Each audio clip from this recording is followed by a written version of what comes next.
What if you were bold enough, brave enough, daring enough to embrace your weirdness?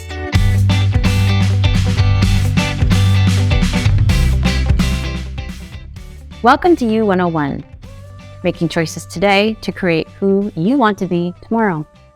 Hi, I'm JL, and today we're going to talk about our weirdness. If I was to ask you who you are, how would you answer? Chances are your answer won't tell me as much about you as it does about the groups you identify with. Why? Because figuring out who we are is a really long, complicated process. Even for grown-ups, learning who you really are is way harder than it sounds.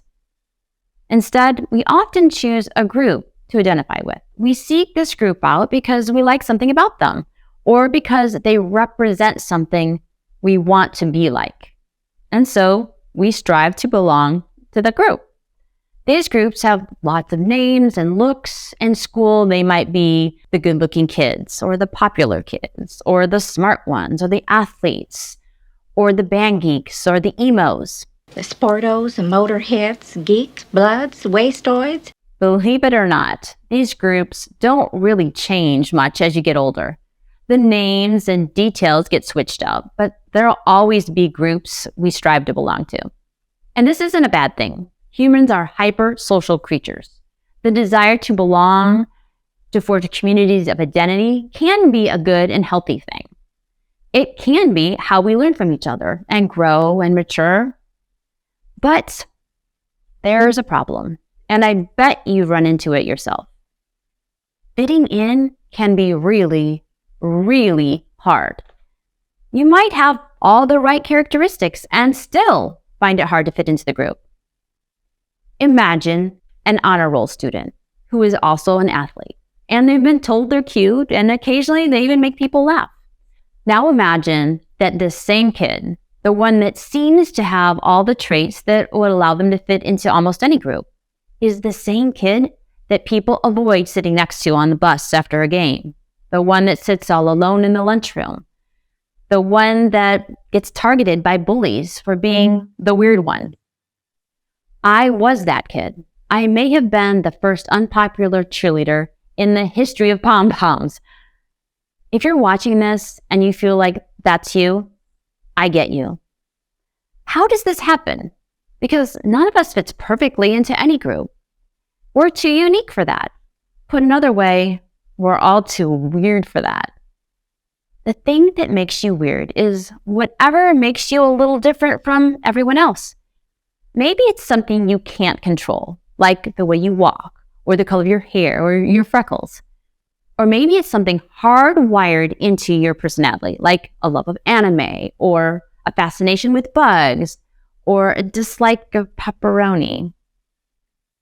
These things are fine by themselves. They're what makes you, you. But what happens if the group you belong to isn't into those things?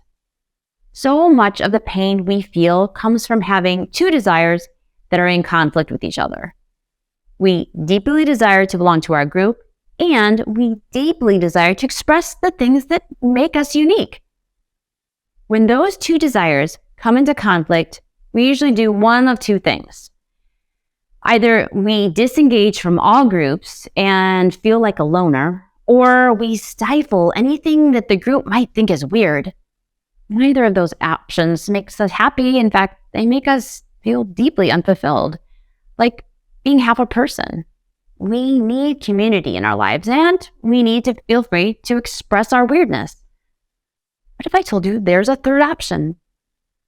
What if you were bold enough, brave enough, daring enough to embrace your weirdness? You know yourself. Embracing your weirdness doesn't mean exaggerating it. It doesn't mean leading with it or wearing it like some goofy hat. It just means recognizing the thing that makes you different and getting comfortable with it. What would it look like if the next time it came up in conversation, you didn't avoid it, but instead you talked openly about your weirdness? What if you just let it out there a little? Maybe even made a little joke about it. maybe your crowd will be surprised.